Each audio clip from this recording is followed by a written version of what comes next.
खैर मकदम है आप सभी का प्राइम डिबेट में। आपके साथ मैं हूं समीर अब्बास। पेट्रोल डीजल की कीमतों में लगातार हो रही बढ़ोतरी को लेकर सेंटर की नरेंद्र मोदी सरकार को घेरने के लिए कांग्रेस ने आज भारत बंद बुलाया, जिसका खासा असर देखने को मिला।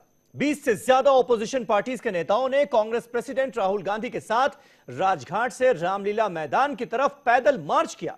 राहुल गांधी ने मोदी सरकार पर बड़ा हमला बोला और कहा कि 70 सालों में रुपया आज तक कभी इतना नहीं गिरा, पेट्रोल डीजल के दाम आज तक कभी इतने नहीं बढ़े। इसी बहाने बात 2019 का एजेंडा सेट करने की भी हो गई। राहुल गांधी ने कहा कि एकजुट ऑपोजिशन अगले चुनावों में बीजेपी को हराने वाला है। इस बीच बिहार के जहानाबाद में भारत बंद के लिए सड़क जैम किए जाने के चलते 2 साल की बच्ची को अस्पताल ले जा रही गाड़ी जैम में फंस गई और बच्ची के रास्ते में ही मौत हो गई। देश के कई इलाकों से वायलेंस और ट्रेनें रोकने की खबरें भी आई। बीजेपी ने इसके लिए राहुल गांधी और खास तौर पर बिहार में एक बच्ची की मौत के लिए तेजस्वी यादव से जवाब मांगा।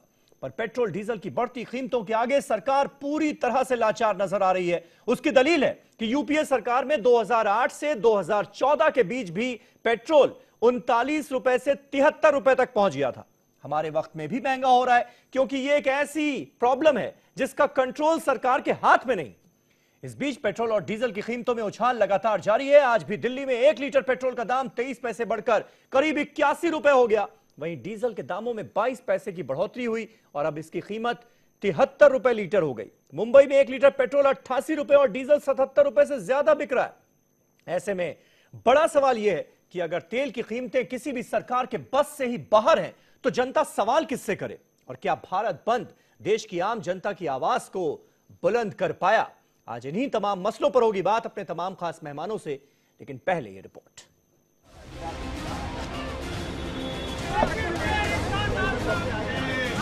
आप सरकार नहीं, मुनाफाखोर कंपनी चला रहे हैं। जब जनता का समर्थन नहीं मिलता तो उग्रता का प्रदर्शन कर बंद को सफल करने की कोशिश की जा रही है। पेट्रोल, डीजल और रसोई गैस सिलेंडर की कीमतों में इजाफे के खिलाफ कांग्रेस का भारत बंद कहने को तो कामयाब रहा, लेकिन ये भी तल्ख हकीकत है कि महंगाई मुल्क के अवाम का मुकद्दर बन चुकी है।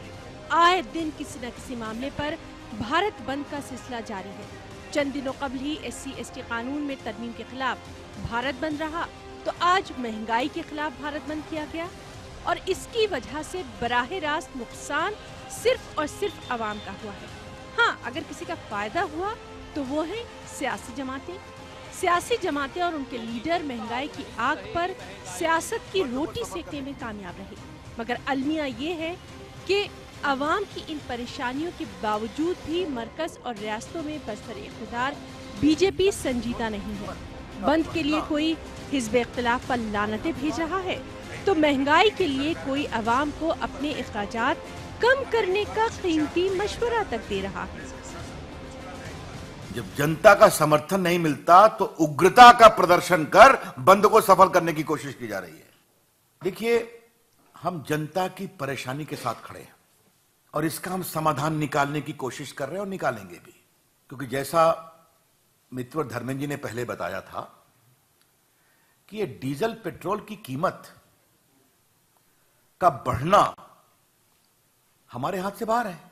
सरकार ने सिस्टम कर रखा है कि जो वर्ल्ड मार्केट में जो चलता है क्रूड का, उसके हिसाब से सारा होता है। कहीं कोई इंटरफियर ही नहीं सरकार का, तो उसके ऊपर में कमती बत्ती अभी हुआ, उससे 4 रुपया ज़्यादा तक कांग्रेस के शासन में हो चुका था एक बार। कोई बात थोड़ी है, चेष्टा कर रही है सरकार की इसको कैसे कम करें, अपने टैक्सों को कम करें या कैसे भी कम करें। इतना खर्चा लग रहा है, बाढ़ आ रही है चारों तरफ, हजारों करोड़ रुपये लगते हैं, तो पैसा तो चाहिए नहीं। अब इतना ज़्यादा कंजम्पशन है, जनता ये समझती नहीं है बेटी कि अगर क्रूड का दाम बढ़ गया, पेट्रोल डीजल का दाम बढ़े तो हम कुछ खर्चा कम कर दें, वो तो किसी के समझ में आती नहीं। कांग्रेस ने दावा कर डाला कि बंद को हिज़्ब इख्तिलाफ की 20 जमातों की हिमायत हासिल रही। इस पर कांग्रेस अपनी पीठ जरूर थपथपा रही है, मगर कांग्रेस को इस पहलू पर भी तवज्जो मरकूज करने की बेहद जरूरत है कि क्या वो हकीकी मायनों में आवाम की यानी लोगों की आवाज इस भारत बंद से बुलंद कर सकी है। आप सरकार नहीं, मुनाफाखोर कंपनी चला रहे हैं और 11 लाख करोड़ की लूट जो पेट्रोल और डीजल पर टैक्स लगाकर मोदी सरकार लूट रही है, अब उसके जाने का विदाई का समय आ गया, क्योंकि जनता अब नहीं सहेगी महंगाई की मार। बदलेगी ऐसी मोदी सरकार, ये इस देश के 132 करोड़ लोगों का नारा है। कांग्रेस और विपक्षी दल तब तक संघर्ष करेंगे जब तक जनता की ड्योढ़ी पर मोदी सरकार के अहंकार को नहीं झुका देंगे। मरकज की बीजेपी हुकूमत को महंगाई पर लगाम कसने की बेहद जरूरत है, लेकिन उसके बुज़रा और लीडर कांग्रेस को नसीहतें करते दिखाई दे रहे हैं। इनके मुताबिक कांग्रेस ने भारत बंद के नाम पर सियासत की है। बीजेपी को याद करना चाहिए कि खुद अपोजिशन में रहते हुए उसने पेट्रोल और डीजल की महंगाई के मामले पर कांग्रेस हुकूमत के खिलाफ कितना हंगामा बर्पा किया था, और आज बीजेपी ये कहकर अपने हाथ खड़े कर रही है कि पेट्रोल और डीजल की महंगाई को रोकना उसके बस में नहीं। आलमी बाजार के हालात की वजह से पेट्रोल की कीमतें बढ़ रही हैं। बीजेपी को ये जवाब भी देना चाहिए कि पेट्रोलियम मसनूआत की महंगाई के लिए फिर वो कांग्रेस हुकूमत को जिम्मेदार क्यों करार देती रही है। Bureau report, news 18 Urdu. तो क्या भारत बंद देश की आम जनता की, हमारी आपकी आवाज बुलंद कर पाया? क्योंकि पेट्रोल और डीजल की जो मार पड़ रही है, जिस तरह से दामों में बेतहाशा इजाफा हो चुका है, उससे हर कोई इफेक्टेड तो है ही और परेशान है ही। तमाम खास मेहमान हमारे साथ जुड़ चुके हैं। हमारे साथ राजीव पांडे साहब मौजूद हैं, आज भारतीय जनता पार्टी का पक्ष रखने के लिए, सरकार का पक्ष रखने के लिए। सुलेमान मोहम्मद खान साहब हमारे साथ मौजूद हैं, कांग्रेस पार्टी के नेशनल स्पोक्स पर्सन हैं। साथ ही साथ अमीक जामई साहब हमारे साथ जुड़ रहे हैं, समाजवादी पार्टी के नेशनल स्पोक्स पर्सन हैं। तीन और खास मेहमान बस थोड़ी देर में इस डिबेट को ज्वाइन करने वाले हैं। निखिल मंडल साहब जेडीयू के स्पोक्स पर्सन हैं, वो पटना से इस डिबेट को ज्वाइन कर रहे हैं। साथ ही साथ पीके चौबे साहब जो कि इकोनॉमिस्ट हैं, वो अपनी राय रखेंगे। निखिल मंडल साहब जुड़ चुके हैं, और साथ ही अरविंद वाजपेयी साहब थोड़ी देर में हमारे साथ इस डिबेट में शामिल होंगे, जो कि लोक जनशक्ति पार्टी के नेशनल वाइस प्रेसिडेंट हैं, एनडीए की पार्टनर है एलजेपी। राजीव पांडे साहब, पहला सवाल आपसे, क्या हुआ उन तमाम वादों का जो आप कर 2014 में सत्ता में आए थे? आज तो एक तरह से सरकार ने हाथ खड़े कर दिए अपने और कह दिया कि भाई इस पर हमारा कोई कंट्रोल है ही नहीं। पेट्रोल डीजल की बेतहाशा कीमतों पर हमारा कोई कंट्रोल है ही नहीं। यह तो सब कुछ इंटरनेशनल मार्केट से गवर्न हो रहा है था। अब अगर वाकई ऐसा है तो फिर तो यूपीए सरकार की भी कोई गलती नहीं थी, यूपीए 2 की। आपको तो लोगों ने चुनकर इसलिए भेजा था ना कि एनडीए की सत्ता आएगी, ये तमाम जो गम हैं ये खत्म हो जाएंगे, पेट्रोल डीजल की बेतहाशा कीमतें जो बढ़ रही हैं वो गिर जाएंगी। यूपीए 3 के लिए तो भेजा नहीं था।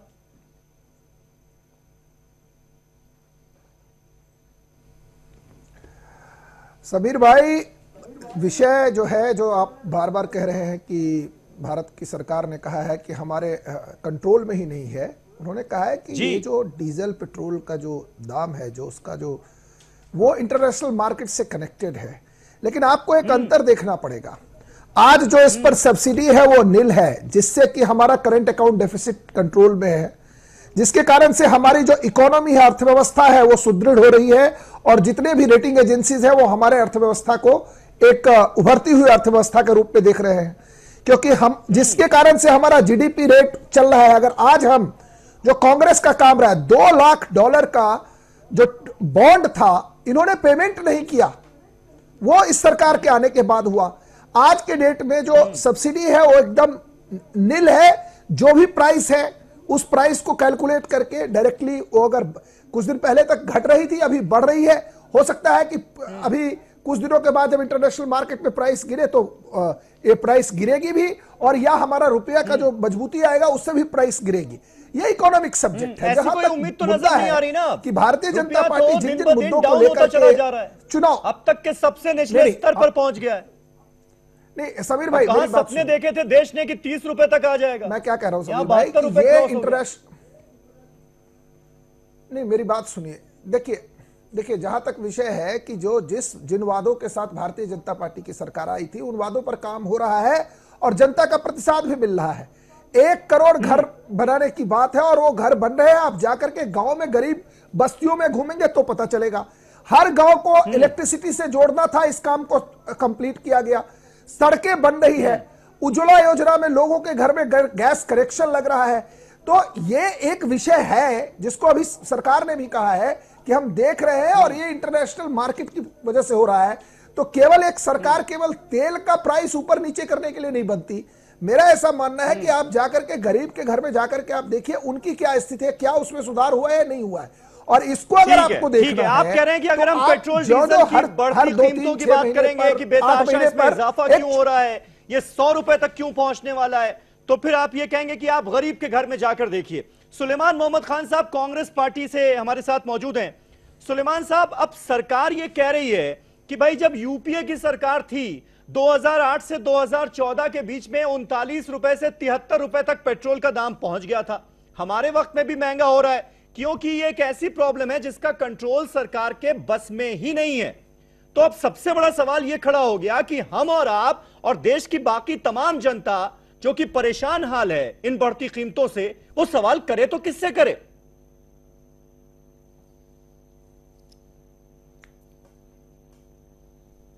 बिल्कुल आप सही कह रहे हैं समीर साहब। ये भाजपा के प्रवक्ता और इनके जितने भी लीडर हैं जिस तरह के एक्सक्यूजेस या एक्सप्लेनेशन दे रहे हैं, जो सफाइयां दे रहे हैं, मैं समझता हूं कि देश की जनता के ऊपर, आवाम के ऊपर इसका कोई असर नहीं हो रहा है।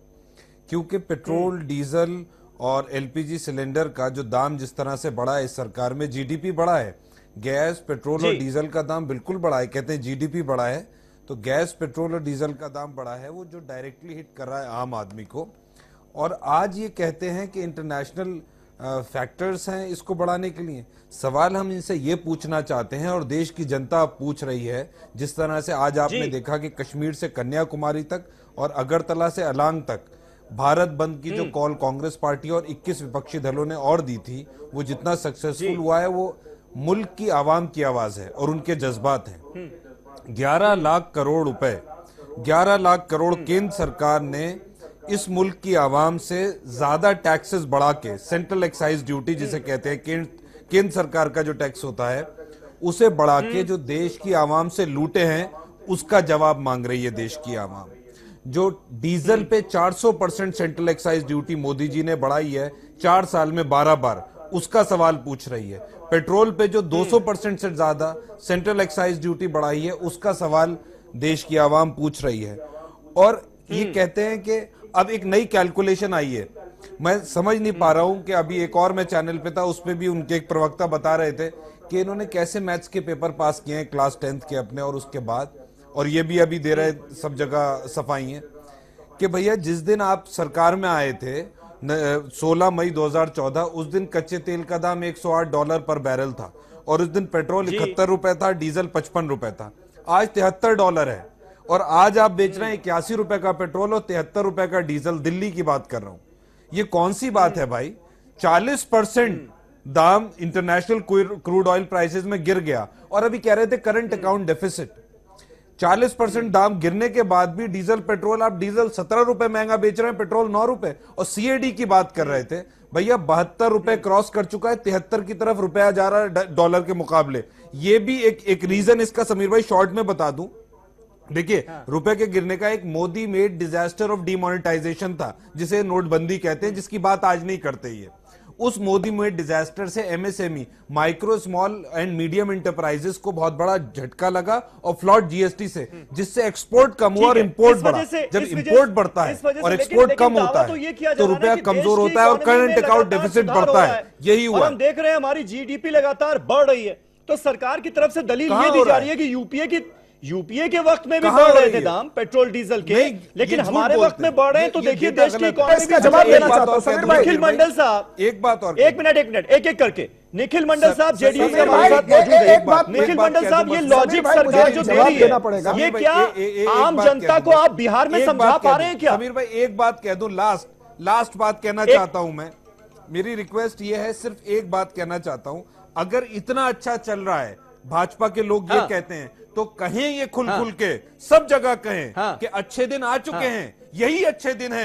82 रुपए का तेल बेचेंगे, 72 का डीजल, 800 रुपए का सिलेंडर। यही जवाब देना पड़ेगा। 1 मिनट के लिए समय निखिल मंडल साहब है, राजीव साहब कैंडिडेट, आपके गठबंधन के लोग भी मौजूद हैं। निखिल मंडल साहब, क्या यही है अच्छे दिन? बताइए समीर भाई। एक मिनट राजीव भाई जी। निखिल मंडल साहब, आपका सवाल मुझ तक नहीं आ पाया,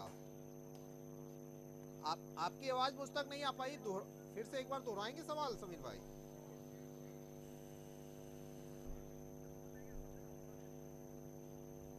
निखिल मंडल साहब, जिस बात का जिक्र अभी सुलेमान कर रहे हैं कि जिस तरह से बेतहाशा पेट्रोल प्राइसेस बढ़ते चले जा रहे हैं और दलील यह दी जा रही है कि भाई सरकार के कंट्रोल में नहीं है ये प्राइसेस, इंटरनेशनल मार्केट से गवर्न हो रहे हैं, और फर्क यह है कि हमारे देश की इकोनॉमी भी आगे बढ़ रही है, तो यह दलील जो है ये बिहार के लोगों को आप समझा पा रहे हैं?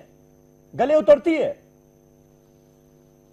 नहीं, देखिए इस दलील में कोई, देखिए ये तो सभी जानते हैं कि इंटरनेशनल मार्केट के तहत ही पेट्रोल और डीजल के दाम तय किए जाते हैं, ये ठीक है।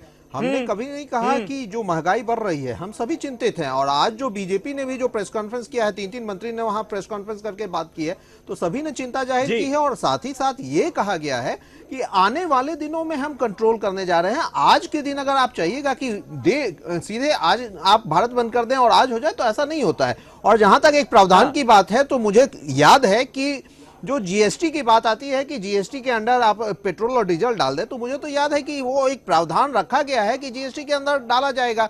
ये अलग बात है कि आज नहीं है, कल होगा, लेकिन अगर जीएसटी के अंदर डाला जाएगा तो बहुत सारी राहत की चीजें। हकीकत जो है उसको भी तो देख लीजिए ना, आम जनता पर जो गुजर रही है उसको भी तो थोड़ा समझ लें हमारे हुक्मरान। गुजारिश बस ये, पेट्रोल की हकीकत ये कि 28 जुलाई के बाद आज तक सस्ता नहीं हुआ। डीजल 13 अगस्त को आखिरी बार सस्ता हुआ था।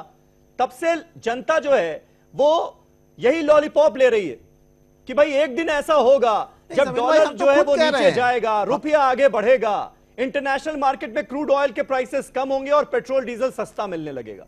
तब से हम ये लॉलीपॉप ले रहे हैं। समीर भाई, हम तो खुद कह रहे हैं, हम कहां लॉलीपॉप दे रहे हैं, हम तो खुद कह रहे हैं कि ये चिंता का विषय है और हम चिंता में साथ हैं आम जन के। लेकिन ऐसा नहीं है, एक सिस्टम बना हुआ है, हम एक दिन डे 1 आप कहेंगे और वो स्विच ऑन स्विच ऑफ करके कुछ नहीं किया जा सकता। ये प्रोसेस और प्रोसेस के तहत ही हो सकता है।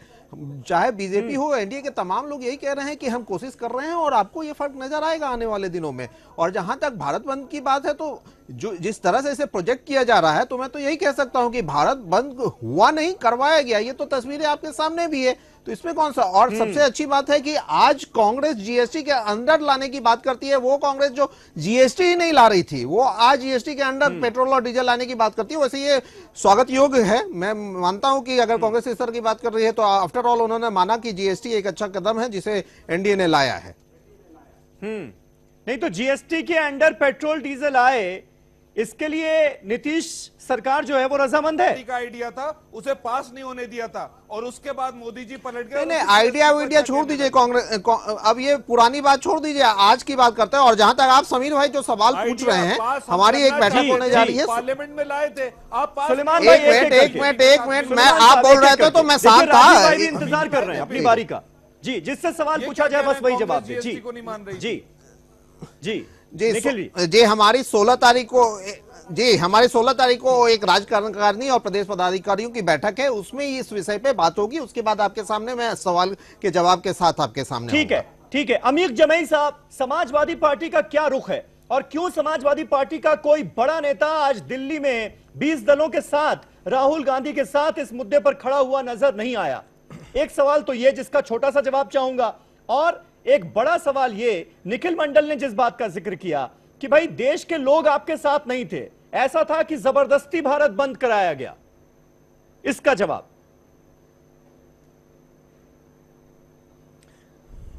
देखिए, पूरे देश में विपक्ष ने अलग अलग तरीके से, सबकी कॉल थी। समाजवादी पार्टी की आज की कॉल थी पहले से, और इसी सवाल पर पूरे देश में और खासकर उत्तर प्रदेश में समाजवादी लोग आज सड़कों पर इस सवाल पर उतरे।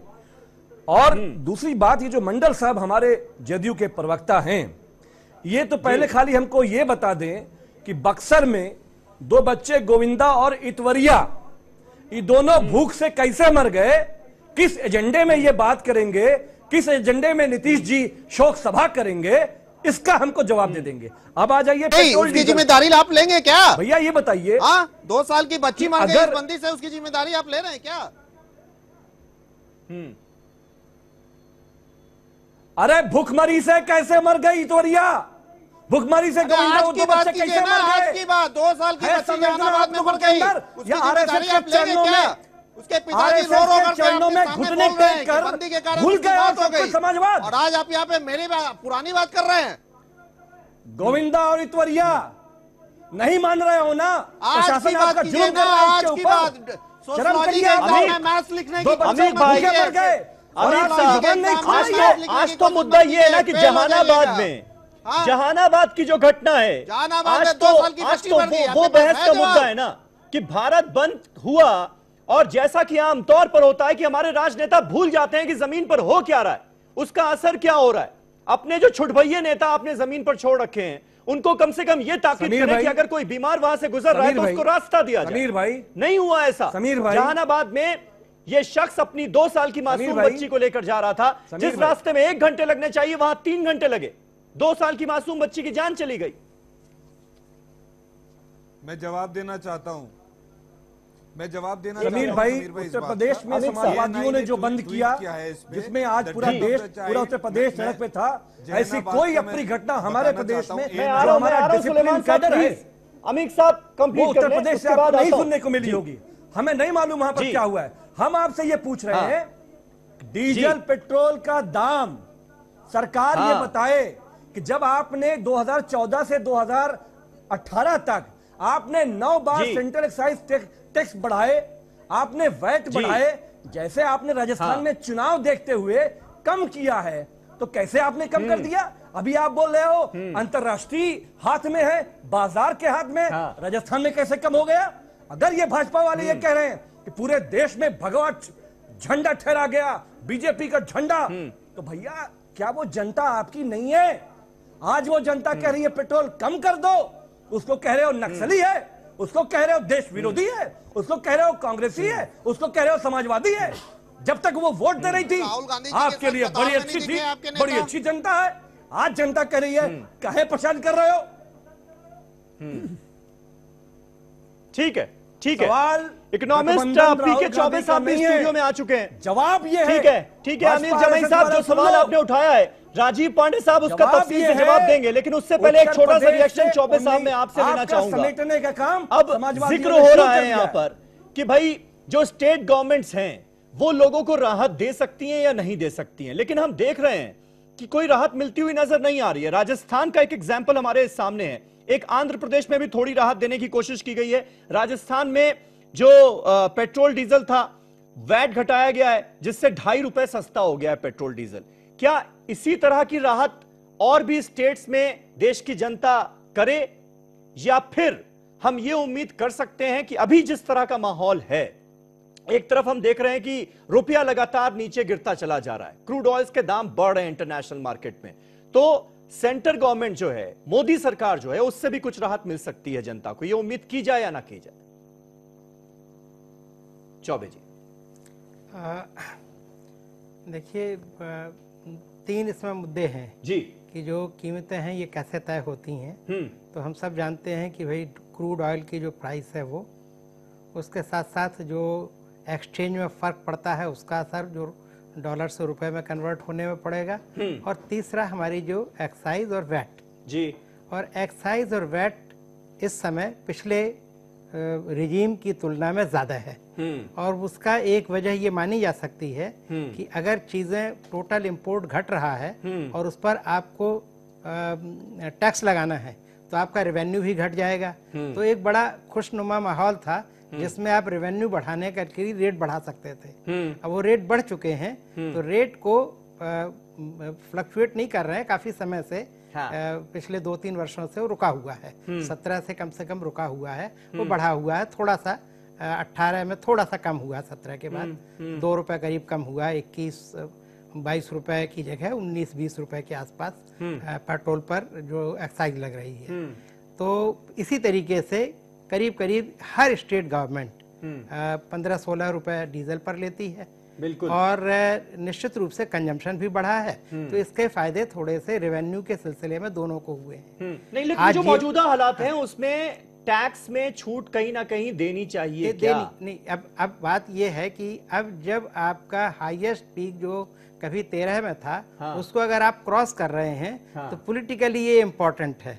ऐसे तो नॉर्मली ये कहा जा सकता था कि हर चीज के दाम अगर बढ़ रहे हैं तो पेट्रोल के ही दाम केवल स्टेबल हुए हैं, करीब करीब आप वहीं पर पहुंचे हैं जहां आप 13 में थे। जबकि मान लीजिए सब्जी भाजी कपड़े का दाम तो कुछ ना कुछ बढ़ा है, तो ये बात कोई तर्क दे सकता है। लेकिन मेरे ख्याल से ये बहुत वाजिब है, क्योंकि ये एक इंटरमीडिएट गुड है, एक ऐसी गुड है जिसका सीधा असर लेकिन आम जनता के बीच तो मैसेज यही जा रहा है ना, और जो हम देख भी रहे हैं कि ऑल टाइम हाई पर प्राइसेस पहुंच गए। दिल्ली में 80 रुपए क्रॉस कर गया, जबकि हम देखते हैं कि जो पेट्रोल पंप तक पेट्रोल पहुंचता है उसकी कीमत 35-36 रुपए के आसपास होती है, लेकिन सारे टैक्स मिलाकर 80 रुपए क्रॉस हो रहा है। ये समझ आ रहा है जनता। 2 वाक्य इस्तेमाल करना चाहता हूँ कि अभी अटल बिहारी वाजपेयी की डेथ के बाद मनमोहन सिंह जी ने कहा कि Vajpayee ji followed my policies and I followed Vajpayee policies. इसका मतलब हम नो लिबरल रिजीम में चल रहे हैं 1991 के बाद, इररिस्पेक्ट ऑफ पॉलिटिकल ह्यू और जिसका आइडियोलॉजिकल ह्यू, जहां तक इकोनॉमिक मैटर्स हैं दोनों एक दिशा में चल रहे हैं। सारे लोग कहते हैं कि प्राइसेस मतलब सब्सिडाइज नहीं करनी,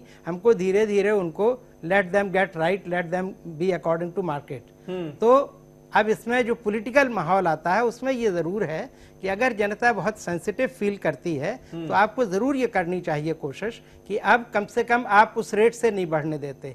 आप ये कहते हैं कि ठीक है जो पीक पहुंचा था उस पीक से बाहर नहीं जाएंगे, और आपके पास चूंकि कंजम्पशन बढ़ा है, कंजम्पशन तो रुका नहीं है, कंजम्पशन बढ़ा है तो कुछ ना कुछ आपका रेवेन्यू पहले से बेहतर हुआ है। लेकिन हम ये नहीं कहेंगे कि रेवेन्यू भी 2013 पर नहीं रुका हुआ है। इन 5 सालों में हर साल पूरा बजट कम से कम 1.5 लाख करोड़ रुपए से हर साल बढ़ता है, और अब आप 20 लाख करोड़ से ऊपर बजट पहुंचा चुके हैं केवल सेंट्रल गवर्नमेंट, और इतना ही स्टेट गवर्नमेंट। तो इसमें क्वेश्चन की भी गुंजाइश है, लेकिन हम ये भी कहेंगे कि लॉन्ग टर्म पर्सपेक्टिव भी देखने की जरूरत है। ठीक है, लेकिन इस माहौल में भी बहुत कुछ हो सकता है। कुल मिलाकर ये बात कहीं ना कहीं समझ आती है। राजीव पांडे साहब, जवाब लूंगा आपसे, एक छोटा सा ब्रेक ले रहे हैं। ब्रेक के बाद इसी सवाल के साथ लौटते हैं वापस कि क्या भारत बंद देश की आम जनता की, हमारी आपकी आवाज बुलंद कर पाया? क्या सरकार पर वाकई प्रेशर पड़ेगा इस भारत बंद का? क्या कुछ असर होगा? क्या सरकारें कर सकती हैं, क्या नहीं कर सकती? इन तमाम मसलों पर बात एक छोटे से ब्रेक के बाद, कहीं ना जाइएगा।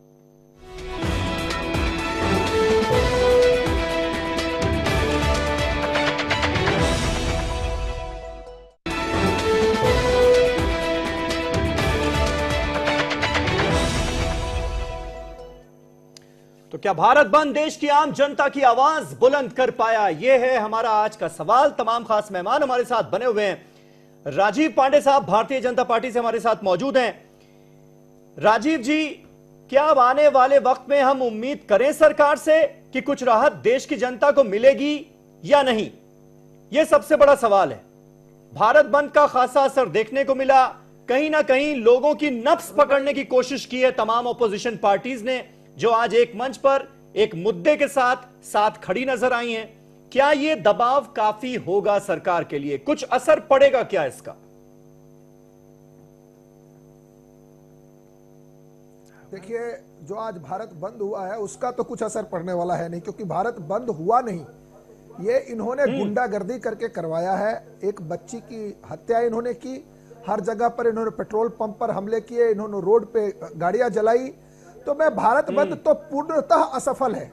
लेकिन आप कुछ देर पहले एक सेन वॉइस था, हम सब तो अपनी अपनी पार्टियों का पक्ष रख रहे हैं।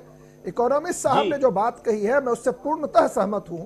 उनका कहना है कि आज भारत सरकार जो फिस्कल डिसिप्लिन की वजह से आज इस पोजीशन में है कि वो एक्शन लेगी, और मुझे ऐसा लगता है जरूर लेगी, और जो भी देश के हित में है वो होगा। जहां तक है बात की बढ़ाया गया और आज 11 लाख करोड़ की बात हो रही है, ऐसा है 10 साल में हमने भारत की सीमाओं को कांग्रेस पार्टी ने सुरक्षित किया। जब से भारत की सरकार आई है, आप डिफेंस एक्विजिशन देख लीजिए, जब से भारत में बीजेपी की सरकार आई है, गरीबों के लिए जो काम है कि पहले 1 रुपया निकलता था कांग्रेस से तो कहते थे 5 पैसा पहुंचता है, आज 1 रुपया निकलता है मोदी सरकार में 1 ही रुपया पहुंचता है।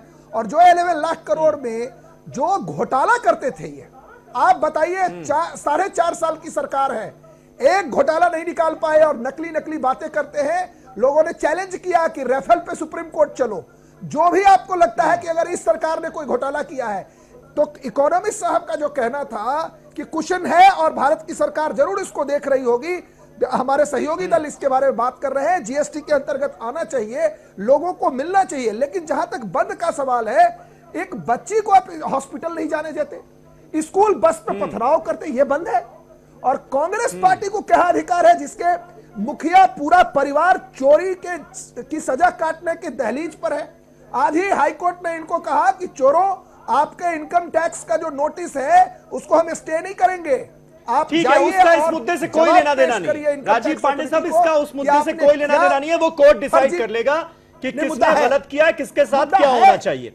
लेकिन आज करप्शन से लेना देना है। ठीक, मैं आपसे ठीक है, आप करप्शन से लेके देखिए। सुलेमान मोहम्मद खान साहब जवाब दीजिए। 11 लाख करोड़ एक्साइज के रूप में सुलेमान मोहम्मद खान साहब जवाब दीजिए। आज रविशंकर प्रसाद साहब ने भी जो प्रेस कॉन्फ्रेंस की, उसमें 2 साल की बच्ची की जो मौत हुई है उसका जिक्र किया जहानाबाद में, और उन्होंने कहा कि राहुल गांधी को इसका जवाब देना चाहिए। और कहीं ना कहीं ये देश की आम जनता भी पूछना चाहती है कि जब पॉलिटिकल पार्टीज और बड़े बड़े नेता इस तरह की बंद की कॉल देते हैं, तो ये मैसेज नीचे तक क्यों नहीं पहुंचाया जाता कि भाई अगर आप इस तरह से रोड रोक कर जाम लगा रहे हैं तो थोड़ी जिम्मेदारी दिखाएं, जिम्मेदारी नजर आनी चाहिए।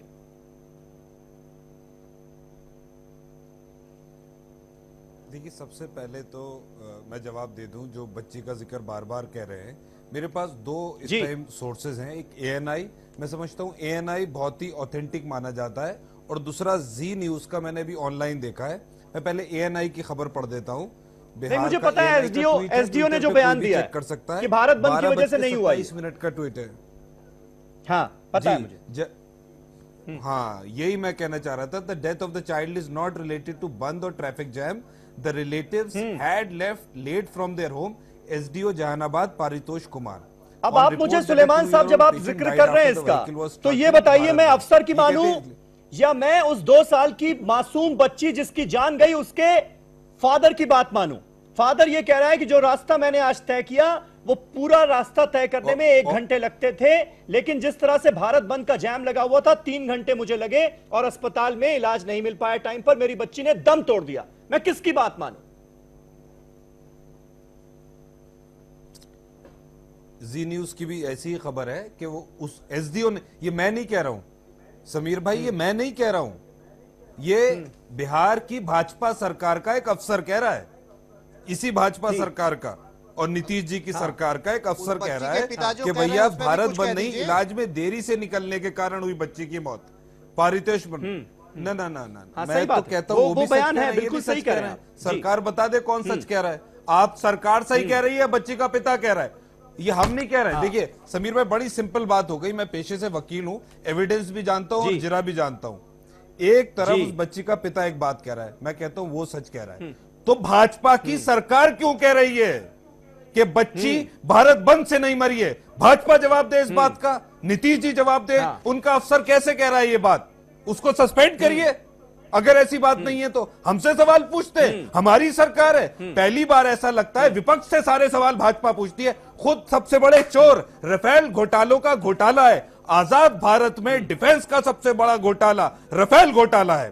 जो जहाज 520 करोड़ का खरीदना था वो 1600 करोड़ का खरीदा गया। इसका जवाब नहीं देते, कहते उसमें रॉकेट हो गए लोड, उसमें हेलमेट हो गई लोड। अरे भैया, तीन जहाजों की कीमत का जहाज कर दिया, क्या उसमें एड ऑन्स हुए? ये तो समझ ही नहीं आती। ठीक है, अजब दौर है ये। ठीक, हमें दौर ही नहीं समझ आ रहा है ये। दूसरी बात, अभी ये बात तो हो गई तय। अब जहां तक बात है, रविशंकर प्रसाद जी ने कहा जिम्मेदारी की। कल ही हमने प्रेस कॉन्फ्रेंस करी और अजय माकन जी ने भी कही, हमने कहा कि अरे सुन लिया, अब हार की बौखलाहट हमें दिख रही है आपके चेहरों पर। आवाज पर बात कर ले। आप दोनों से गुजारिश है, आज ना राफेल की बात हो ना आज हेरेल्ड मामले की बात हो। हाँ, जाएंगे जाएंगे जाएंगे, मैं बता रहा हूँ, मैं जाएंगे हम जाएंगे जाएंगे जा रहे हैं राहुल गांधी जा रहे हैं, मैं बता रहा हूँ, मैं बता रहा हूँ जा रहे हैं। अरे बता तो रहा हूँ, सुन तो लो। आपके लोगों ने चोरी सुन तो लिए, सुप्रीम कोर्ट ने लोगों को सुन लीजिए राजीव भाई, क्या सुन लीजिए। आप बताइए कैसे बात करते हैं समीर भाई? भाजपा के लोग स्टेट नहीं है। अरे सुन तो लिए, तमीज से बात करिए। आपसे मैं बात नहीं कर रहा हूँ, मैंने सीधा कहा कि अगर भारतीय जनता पार्टी की सरकार में कोई करप्शन हुआ है, आप सुप्रीम कोर्ट मैंने क्या बात कही? अरे सुनो तो भैया, करप्शन किया उनको जेल में भेजिए, जैसे कि भारतीय जनता पार्टी ने पिछले 10 साल में करप्शन में ये बौखलाहट देखिए, चोरों की बौखलाहट देखिए, चोरों की बौखलाहट देखिए। राजीव जी ठीक है, सुलेमान वो कह रहे हैं राफेल का अगर कोई करप्शन हुआ है तो आप कोर्ट में जाइए। बहरहाल इस वक्त हम बात पेट्रोल डीजल की कर रहे हैं, उसी मुद्दे पर रहते हैं जी। ठीक है, तो एक बात कह दूं, एक बात मैं हाँ मुद्दे पे रहेंगे। मैं सिर्फ ये कहना चाहता हूं, ये तो वो वाली बात हुई कि हमने चोरी करी है, हम ही दरोगा हैं, हम अरेस्ट नहीं करेंगे। सब चोर हैं मिले हुए कि हमने चोरी करी है, हम नहीं करेंगे अरेस्ट। कोर्ट से आदेश लिया हो जाके, हमें पता है हमने डाकर डाला है, हम अपने आप को कैसे अरेस्ट कर लें? तो डाकू ही सरकार में बैठे कैसे अरेस्ट कर लेंगे? बात यह है। और जहां तक चोरी आपकी सरकार में हुई, नहीं सुन लेना दोबारा, हम आपको आप दोनों के पास आता हूं बाद में। निखिल मंडल साहब, सुलेमान ने जो सवाल उठाया उसका जवाब क्या देंगे आप? मैंने ये कहा कि आप ही की सरकार का एक अधिकारी ये कह रहा है कि बच्ची की मौत और हमसे कहते हैं कि जाके सुप्रीम कोर्ट से ऑर्डर ले आओ। शर्म आना चाहिए। कहीं ना कहीं पूरी बीजेपी, मैं मुद्दे पे आना चाहता हूं। जो आपकी पार्टी है वो ये कह रही है कि भाई तेजस्वी यादव जवाब दें, राहुल गांधी जवाब दें। जी निखिल मंडल, जो ये कंफ्यूजन पैदा हुआ है उसके लिए बिल्कुल समीर भाई, ये जो कंफ्यूजन पैदा हुआ है उसके लिए एक कमेटी बैठी है और कमेटी आपको 1 से 2 दिन में ये सामने ला देगी कि एक्चुअली हुआ क्या है। लेकिन आप सिरे से एक पिता जिसकी 2 साल की बेटी चली गई है, आप उससे कहीं से भी आप सिरे से इनकार नहीं कर सकते। वो ऑन रिकॉर्ड आकर के कह रहा है, या तो आप, और एक घटना क्या है, मैं तो कई घटना बता दूं। आरजेडी के इनके वर्कर ने सरेआम मर्डर कर दिया इस बंद के आड़ में। कितने गाड़ियों के शीशे तोड़े गए, कितने बस को फोड़े गए, कितने लोगों को प्रताड़ित किया गया, मारा गया, पीटा गया। क्या सबकी जिम्मेदारी लेंगे? अगर कांग्रेस ये तमाम विपक्ष ये कहता है कि ये जो बंद है सफल था तो क्रेडिट ले रहे हैं, तो इनका भी क्रेडिट इनको लेना पड़ेगा कि जितनी सारी टूट हुई है, तोड़फाड़ हुआ है, जितने लोगों की चोट लगी है, सबकी जिम्मेदारी इनकी है। कांग्रेस और समाजवादी और विपक्षी दलों के साथ है, इसलिए सरकार सत्ताधारी पक्ष जो है वो परेशान है। नहीं, ये तो जिम्मेदारी कभी परेशान है, परेशान तो आप है बंद करने के लिए, जनता आपको बंद करने दे नहीं रही है। जिम्मेदारी लेती है कि भाई लाठी डंडा लेकर के वहां पे बड़ा सफल रहा और हमने भारत बंद करवा दिया। लेकिन अगर किसी की जान जाती है, किसी की संपत्ति को नुकसान होता है, तो फिर पॉलिटिकल पार्टीज पीछे हट जाती हैं। नहीं, हमसे क्या मतलब? लोग गुंडागर्दी करके बंद किया है, ये ऑन रिकॉर्ड है, वीडियोस हैं। इसीलिए कहा जाता है देश की आम जनता की आवाज यही है, आम जनता की आवाज यही है कि जब इस तरह का बंद आप लोग बुलाएं तो ये नीचे तक मैसेज जाए, अपने छुटभइये नेताओं तक ये मैसेज पहुंचाएं कि अगर ऐसी कोई बात आए तो आप बीमारों को रास्ता दीजिए, एम्बुलेंस को रास्ता दीजिए। लेकिन ये नजर नहीं आता, इतना जिम्मेदारी भरा व्यवहार कभी नजर ही नहीं आता। बहुत अफसोस की बात है, और ये सबके लिए सारी पार्टियों के नुमाइंदे यहां बैठे हैं, ये आप सब लोगों के लिए है। सबको हमने मैसेज भेजा नीचे तक। और जनता आपके साथ तभी तक रहती है जब कोई प्रोटेस्ट शांतिपूर्ण तरीके से होता है, पीसफुली अंजाम दिया जाता है। जैसे ही हिंसा होती है जनता आपके साथ नहीं रहती। इसके लिए पार्टी जिम्मेदार नहीं है। अमीक जमई साहब जो सरकार का मौजूदा रुख है, इसीलिए हमने नीचे तक ये बात, उसमें क्या आपको नजर आता है? राजीव पांडे साहब तो कह रहे हैं कि भाई सरकार देख रही है, समझ रही है, आने वाले वक्त में हम राहत देने की कोशिश करेंगे। लेकिन आज क्या यह नहीं लगा कि सरकार ने एक तरह से पल्ला झाड़ लिया है कि अभी फिलहाल हम कोई राहत नहीं दे सकते? समीर साहब, ये इतनी निर्मम, निर्दयी, जनविरोधी सरकार है। कल जो भाजपा की राष्ट्रीय कार्यकारिणी की मीटिंग हुई है, आप अगर उस राष्ट्रीय कार्यकारिणी की मीटिंग में एजेंडा देखिए तो गरीबी, महंगाई, पेट्रोल, डीजल चर्चा में ही नहीं था। क्योंकि ब्रीफिंग में जो चर्चा होती है, ब्रीफिंग में वो बात बाहर बताई जाती है। डोकलाम में चाइना घुस आया, चर्चा में नहीं है। हमारे आजादी के बाद से आज तक 2014 के बाद इतने जवान शहीद कभी नहीं हुए थे, चर्चा में ही नहीं। तो चर्चा क्या किया है? हम तो यही पूछ रहे हैं सिर्फ और सिर्फ भाजपा के लोगों से कि भाई हमारा देश एक वेलफेयर स्टेट है, हम ये कोई कॉर्पोरेट नहीं है कि कितना कमाई करना है, जनता का खून चूसना है। 11 लाख करोड़ रुपए हमने जो है सेंट्रल एक्साइज टैक्स से जो है हमने हासिल किया, हमने वैट से हासिल किया। हमारे पास इसका मतलब पैसे हैं। सरकार कह रही है कि हमारा अर्थव्यवस्था 8 पॉइंट के ऊपर है, इसका मतलब आप अच्छा कर रहे हो। जीएसटी से पैसा आ रहा है, इसका मतलब आप अच्छा कर रहे हो। तो सवाल यह है कि जब आज अंतर्राष्ट्रीय दामों में आज इतनी गिरावट है, $76 प्रति बैरल डीजल पेट्रोल हो गया है, जनता को इतना आप क्यों सता रहे हो?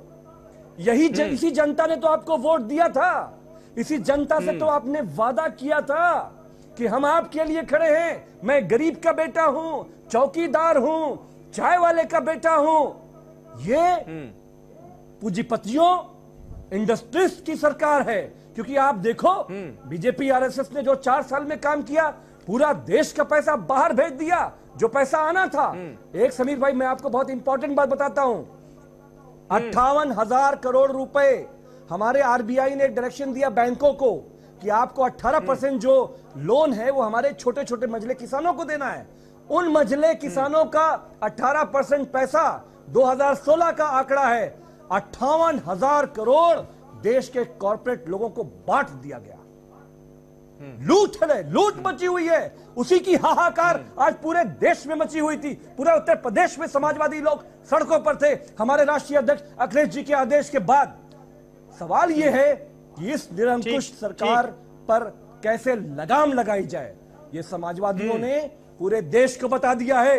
2 मुख्यमंत्रियों को हमने यहाँ फिलहाल कर दिया। क्या लगता है मौजूदा सूरत हाल में जिस समाजवादी लगाम लगाने की बात कर रहे हैं, बेतहाशा बढ़ती कीमतों में क्या करे सरकार? एक उपाय ये हमेशा दिया जाता है जो फिलहाल हमें मुमकिन होता भी नजर नहीं आता कि भाई जीएसटी के दायरे में ले आओ, जीएसटी के दायरे में ले आओ। जीएसटी काउंसिल की जितनी बार मीटिंग हुई, अगर केंद्र सरकार की तरफ से ये प्रपोजल रखा भी गया तो कोई भी स्टेट इसके लिए तैयार नहीं है। ऐसे में हम कैसे उम्मीद करें? अब 6-7 महीने बाद तो चुनाव भी आने वाले हैं, तो 2019 से पहले कुछ हो पाएगा या नहीं हो पाएगा? चौबे जी, जीएसटी काउंसिल के पीछे पहले जो इसका एक स्वरूप था जी, मीटिंग का जीएसटी चेयरमैन होता था, एजेंडे में ये बात शामिल ही नहीं है कि पेट्रोल और डीजल को जीएसटी के दायरे में आना है। अमित चौबे जी को सुन लीजिए। जी जी, किसी स्टेट का फाइनेंस मिनिस्टर होता था, वो बंगाल का ज्यादातर रहा, कश्मीर का रहा, केरल का रहा, और वो जो उन्होंने एक कंसेंसस डेवलप किया और उसमें ये बात बनकर के आई कि स्टेट्स इसके लिए तैयार नहीं है कि वैट के अंतर्गत पेट्रोलियम प्रोडक्ट्स को लाया जाए, जीएसटी के अंतर्गत, जीएसटी के अंदर लाया जाए जी। और जब वो तैयार नहीं हुए तो ये प्रपोजल यहाँ आया। अब जो जीएसटी काउंसिल बनी है उसमें जो चीजें हैं वो लोडेड हैं थोड़ी सी फाइनेंस मिनिस्ट्री की तरफ, स्लाइटली, बहुत ज्यादा नहीं है। अगर पीछे सारे के सारे स्टेट्स इकट्ठे हो जाएंगे तो शायद नहीं बात मिल पाएगी, लेकिन अगर थोड़ा सा भी पलटा होगा तो उधर आ जाएगा। लेकिन ये बात सही है कि जब एक्साइज ड्यूटी यूनियन गवर्नमेंट ने बढ़ाई तो स्टेट्स ने भी अपने वैट बढ़ाए। ऐसा नहीं कि वो पीछे रहे। अगर 33% से इन्होंने रेट बढ़ा दिए तो उन्होंने भी करीब करीब 34-35% से अपने रेट बढ़ा दिए। तो दोनों ही जो पक्ष हैं, केंद्र और राज्य सरकारें, वो हो सकता है कारण ये था कि जब प्राइसेस गिर रही थी तो रेवेन्यू टोटल जो अमाउंट है इंपोर्ट का और जो टोटल प्रोडक्शन का वो घट रहा था, तो थोड़े से रेट बढ़ाने की स्कोप भी था। अगर रेट बढ़ाते क्योंकि रेवेन्यू भी अदरवाइज लॉस होता। लेकिन ये सहमति तो 2013 से पहले भी नहीं बनी थी कि पेट्रोलियम और डीजल वगैरह के को इसके जीएसटी के दायरे में लाया जाए, क्योंकि दोनों ये मानते थे कि यहाँ पर हमें गुंजाइश है जहाँ पर हम ज्यादा दोहन कर सकते हैं। इसी को इंटरमीडिएट गुड मानते हुए भी वो फाइनल गुड्स जो रोजमर्रा की चीजों पर था उसमें तो तैयार थे, लेकिन इसके लिए वो तैयार नहीं थे। अब 1-2 चीजें हैं, केवल एक एक्साइज जिसमें कि ज्यादा रेवेन्यू मिलता है उनको, जो स्टेट गवर्नमेंट किसी तरह से तैयार नहीं है। इसमें सेंट्रल और स्टेट गवर्नमेंट दोनों को मिलता है। तो लेकिन अगर आप आज 28% रखे हुए हैं, जैसे जीएसटी का अलग मुद्दा है, आपने 4-5 रेट्स रखे हुए हैं, इतने रेट्स कहीं पर भी जीएसटी में नहीं है। आपको स्लैब्स कम करने हैं, उनको रैशनलाइज करना है। काफी रैशनलाइज किया है। शुरू में तो हर 15 दिन में, हर महीने में वो चेंजेस आ रहे थे, अब वो चेंजेस थोड़े स्टेबल हो गए। ठीक है, तो राजीव पांडे साहब, ये मुमकिन हो पाएगा या नहीं?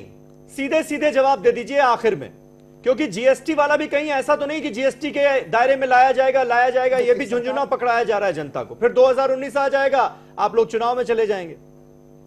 नहीं, ऐसा है, जब तक यूनियन को पता है कि स्टेट्स तैयार नहीं है, यूनियन कह सकती है कि लाया जाए। क्योंकि आज तो 20-21 राज्यों में तो आप ही की सरकार है, आप चाहें तो ले आइए जीएसटी के दायरे में, रजामंदी दे दीजिए। नहीं, वो इसलिए इसको सर्टेनली सरकार लाएगी इस जीएसटी के दायरे में, इस पर बात चल रही है, कंसेंसस की बात है। आज देखिए ममता बनर्जी ने इसका समर्थन नहीं किया, आज देखिए लेफ्ट के पार्टी केरला में है वो कुछ नहीं कर रहे हैं, आज आम आदमी पार्टी नहीं। देखिए देश में लोगों को यह पता है कि ये जो क्रूड ऑयल का जो इश्यू है ये इंटरनेशनल मार्केट प्राइस से कनेक्टेड है और ये सरकार फिस्कल डिसिप्लिन के ऊपर काम कर रही है। मैं अपनी बात नहीं कर रहा हूं, जो इकोनॉमिस्ट साहब ने कहा है मैं उन्हीं को रिपीट कर रहा हूं। ये जो कांग्रेस और समाजवादी जो आपके डिबेट में $76 प्रति बैरल आ गया है, ये क्यों नहीं आए आज यहाँ? मैं आपको एक बात बताता हूँ समीर भाई, आज आपके चैनल पे पहली बार $76 एक बात सुन लीजिए कि ये जो समाजवादी पार्टी है इनकी हालत इतनी खराब होने वाली है कि कांग्रेस और बसपा अलायंस कर लेगी और समाजवादी पार्टी एक भी सीट नहीं जीत पाएगी यूपी में। ये मैं आपके चैनल पे प्रेडिक्ट कर रहा हूं। इनकी हालत समाजवादी पार्टी को डराने का काम कर रहे हैं, तो उसके लिए आपको बहुत मौका मिलेगा। अभी जनता डरी हुई है पेट्रोल प्राइस से। मैं आपको कह रहा हूं समीर भाई, अभी तो उस डर को खत्म कीजिए। अरे पांडे जी, जनता को समीर भाई मैं आपको लिख के दे रहा हूं, आप ध्यान रखिएगा। इल्तिजा करता हूं तो पेट्रोल बढ़ क्यों रहा है महाराज, ये बताओ। कुंडी खटखटा के बैल बजा के कहिए पूरे देश में बीजेपी के लोग कहें अच्छे दिन आ गए। मैं बता रहा हूं, अगर आप सुनने दें तो मैं बताऊं। देखिए ऐसा है कि चलिए बहुत बहुत शुक्रिया, वक्त मेरे पास खत्म हो चुका है, लेकिन राजीव पांडे साहब जनता की नब्ज को समझने की कोशिश कीजिए और सरकार से ही सवाल किए जाएंगे। कुल मिलाकर लबोलुआब ये है कि जब आम आदमी पेट्रोल भरवाने के लिए 1 लीटर पेट्रोल भरवाने के लिए अपनी बाइक में जाता है पेट्रोल पंप पर और 100 रुपए का नोट निकाल कर देता है तो उसे 20 रुपए वापस मिलते हैं, पहले 40 रुपए वापस मिलते थे। तो अब कहीं ना कहीं उसको लग रहा है कि ये महंगाई की बहुत जबरदस्त मार पड़ रही है, सरकार हमारे लिए कुछ करे, हाथ जोड़कर विनती कर रही है देश की जनता, उसको समझने की कोशिश कीजिए। बहुत बहुत शुक्रिया आप सभी का हमारे साथ इस डिबेट में जुड़ने के लिए। कल एक नए टॉपिक पर नई डिबेट के साथ हाजिर होऊंगा, तब तक के लिए शब बखैर।